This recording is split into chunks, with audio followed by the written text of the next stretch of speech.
I know you know where they are, so tell me, before I do some damage you won't walk away from. Do it right. Sometimes you do it wrong and you prove them right. But through whose eyes you was wrong when you lose a life? Sometimes you lose it all. It's like you threw the dice and realize that you was off. Listen, do it right. Sometimes you do it wrong and you prove them right. But through whose eyes you was wrong when you lose a life? Sometimes you lose it all. It's like you threw the dice and realize that you was off. Longevity in life, people. That's the goal. Stay the course. You are now tuned in to the Evolved Energy Podcast. This is where we push positivity through strength and evolution. I am your host, Twyce. Hope everyone's well balanced mentally as well as physically. Today, we're going to talk about something that most people want, but they struggle to actually live.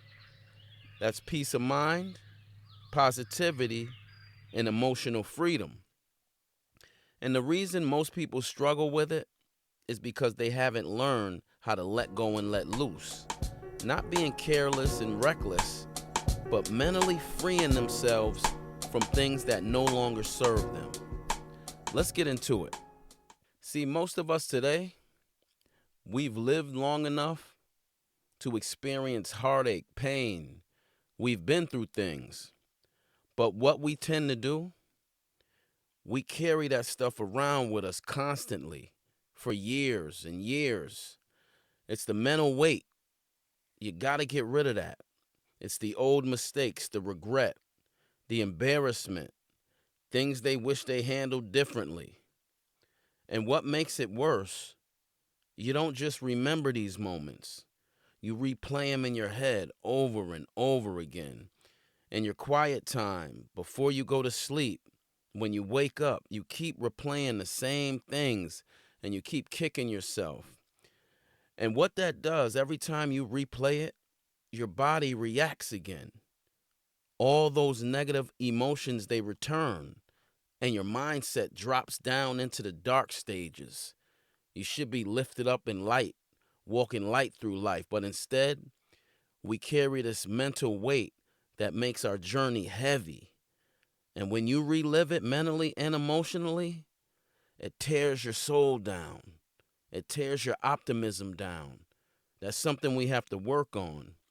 Studies actually show that a large portion of daily thoughts are repetitive, and many lean negative if they're not consciously redirected, meaning most of us are going to think negative. But if we don't consciously say, hold on, why am I thinking this way? And stop it, we will continue that negative cycle and nothing changes. If you keep replaying the past, you keep living in it. It's all about perspective. And perspective is a choice, it's not a reaction. Listen to it. Two people can go through the same exact situation, same thing, same loss, same mistake, same setback, and walk away completely different. Why? Because of perspective. One person is looking at the cup half full, the other person is looking at the cup half empty. Let me clarify it. Half empty means you're already starting off negative. Half full means there's a positive outlook. So we want the glass half full all the time. For example, a person that looks at the glass half empty, here they go. Why did this happen to me? I messed up everything. Nothing goes right. They're just constantly beating themselves up. But through a positive lens, what can I learn from this? What can I control now? How do I grow from this? That's how we should all be looking at the glass, half full, and have positive outlooks. You don't control everything that happens, but you can control how long you stay there mentally. And let's be real.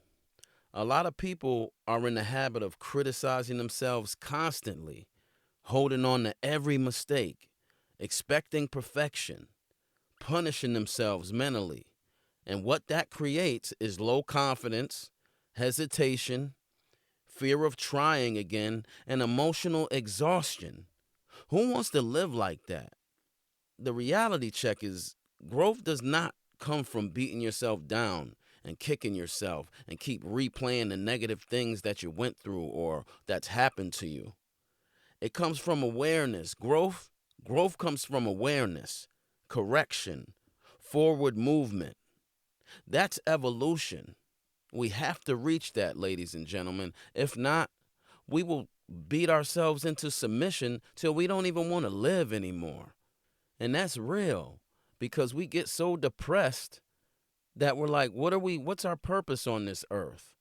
And we're just on that hamster wheel of darkness. It's a terrible experience. You don't evolve by tearing yourself down.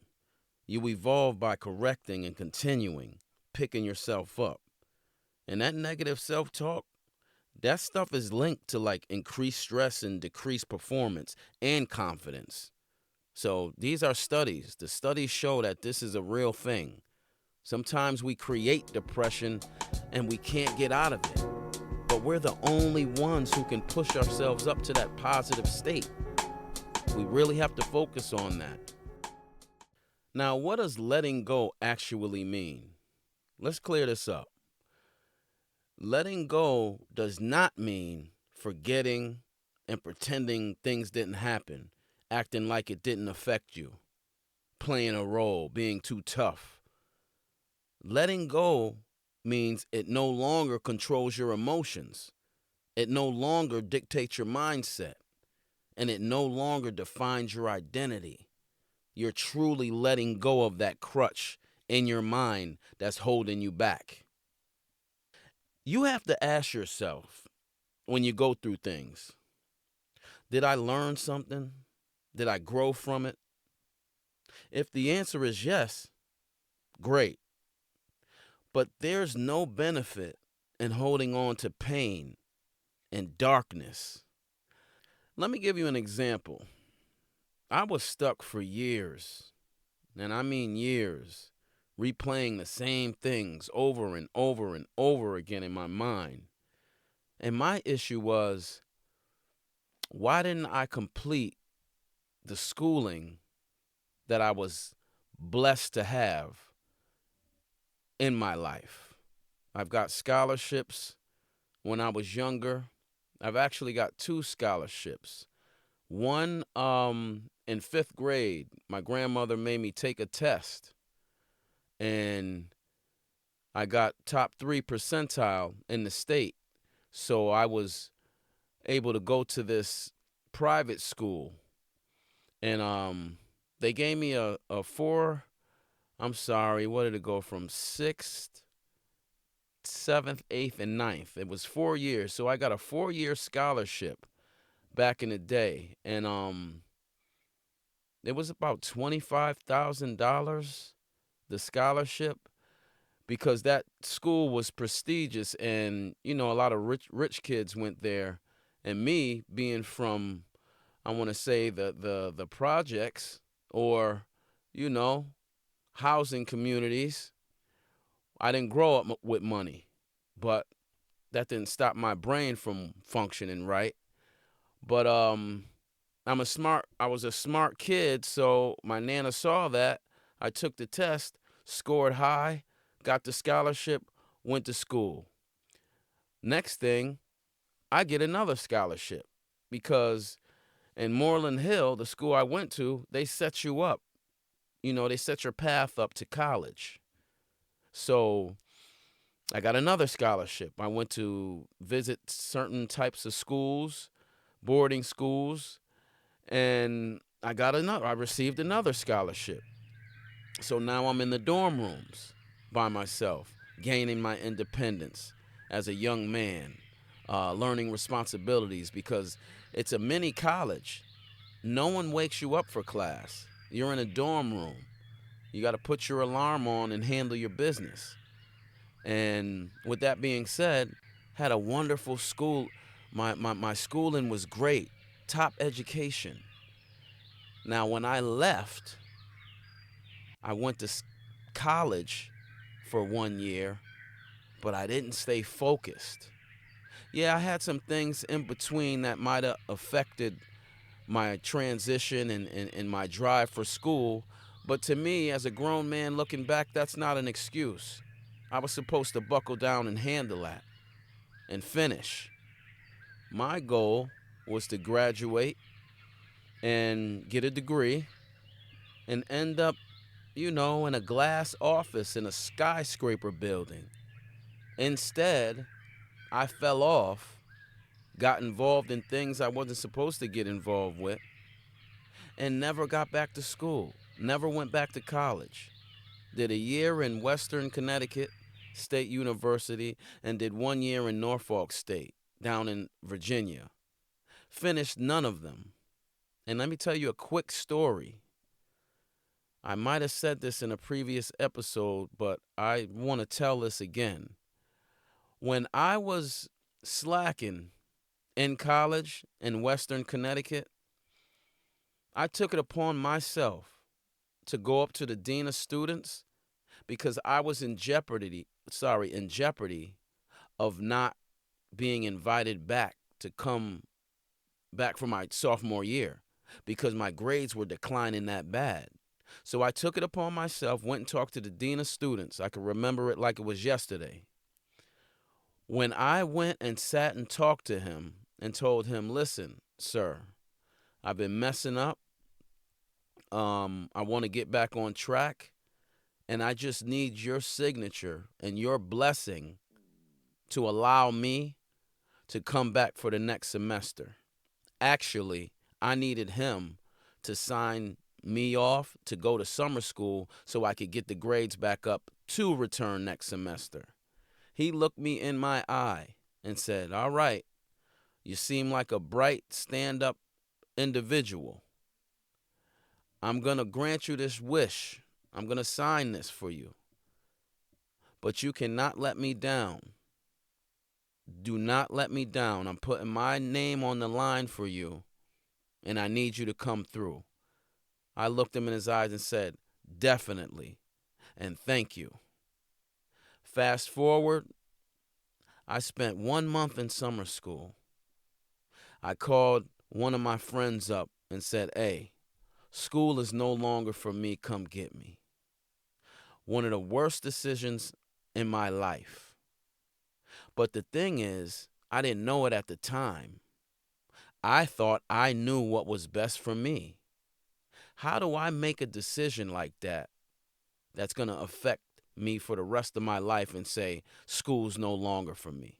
You know how I made that decision? Because I was immature and I knew no better.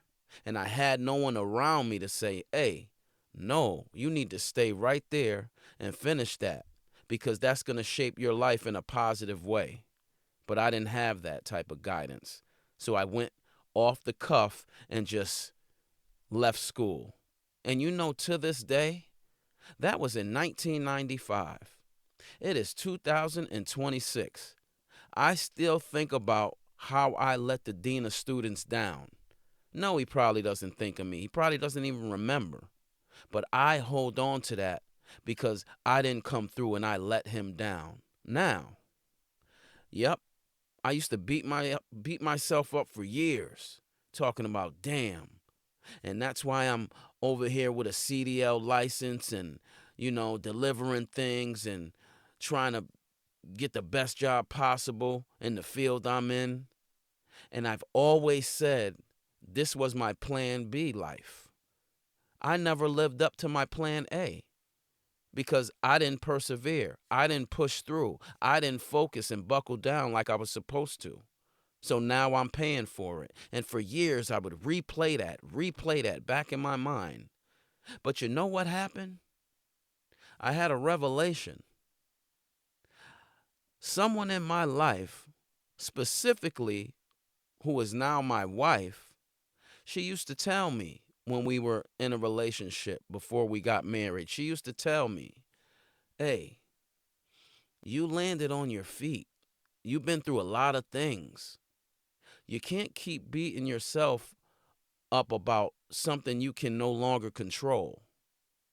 And I used to look at her and be like, yeah, I hear what you're saying. But at the same time, I'm still going through that stuff mentally in my head, like, damn, I messed up. I messed my life up. But after a while, after her and I would talk and have long, deep conversations, I started realizing, hey, I can't change that. So I must move on or I will remain stagnated and still kicking myself. Look at what I had to look at what I had around me. I did have a good job. I'm in the union. I have I'm living good. We can buy what we want. I'm not saying we're rich, but we're comfortable. So I kind of landed on my feet. And after her drilling this in my head and us talking time and time again, I started to realize, wow, I let that go. I can let that go now because that is no longer a part of me. I cannot change that. That happened. Time to move on. And now, ladies and gentlemen, I am very comfortable in my skin. I'm stable. Don't get me wrong, I'm human. And still, I still have little flashes, but they don't hold me back. They're just reflections now. I just look back. It used to weigh me down, and I used to just separate myself for a while. Didn't want to talk, didn't want to see anyone, just in my house, meditating and thinking about, now what the heck am I going to do now? Because I messed it up. So, people, you can get out of it. You might need more support, but you definitely need to champion yourself. You need to pat yourself on the back and realize that you did make it. You are not dead, and you still have a lot of life to live to change your situation. Listen, letting go doesn't erase the past, it frees your present. And those are the facts. I want to talk to you about building a positive mental space intentionally. Positivity isn't random, it's not luck. You have to build it. And how you build it, you have to control your input, you have to control your environment, you have to control what you see in the world, you have to control what you take in, what you watch, what you listen to, who you're around. You need to control your reactions. Pause before you react. Choose calm over impulse. Redirect your thoughts. Catch the negativity early and replace it with perspective. What the problem is that you're wallowing in this mess you created yourself and you can't see outside of it because you're just so deep in it and it's just blinding you. You have to make a conscious decision to get up out of that. See, positivity is not ignoring reality, but it's choosing not to stay in negativity. Positivity is not pretending, it's choosing where your mind stays. One more time, positivity is not pretending, it's choosing where your mind stays. Reset the mechanism. You need a system, not just motivation. You need a system. So, this is how you reset it. Step one, I want you to acknowledge that didn't go how I wanted.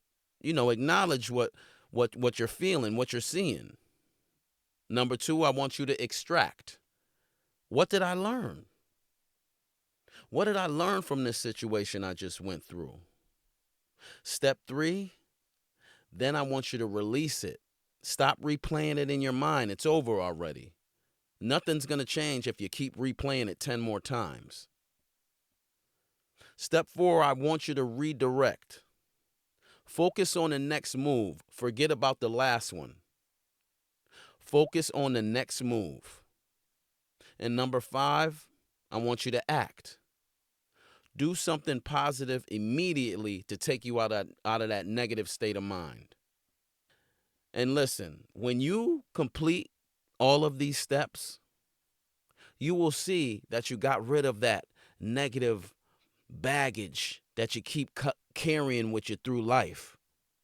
But again, this has to be intentional. So you have to write steps down and take yourself up out of that. Fortunately, I had a good support system now that allowed me to pour into that positive way of thinking. So as a whole, what I want you to do, brush it off, reset your mind, and move forward with intention. That's that. See, we as people, our goal should be living in a positive space consistently. Make positivity a lifestyle. And what it looks like is you don't dwell, you don't spiral out of control, and you don't stay stuck. You become calmer, you think more, you're more focused, and you're more disciplined mentally. See, a positive space isn't something you find, it's something you create. We have to do this. It's conducive to our growth for the long term. And being in a positive state consistently it just doesn't help us only. It helps the people we're around. Because if you keep coming around in a positive state of mind, always happy, optimistic, that's infectious. So when they see you, here he comes. He's always positive, man. You're always smiling. Yeah, I'm always smiling because I'm always thinking of the next positive thing that's coming for me. And the negative people that see you always positive, they'll either be attracted to it or they'll shy away from it because it's too positive for them. They want to stay dark. So you'll weed those people out unconsciously. You won't even know what's happening.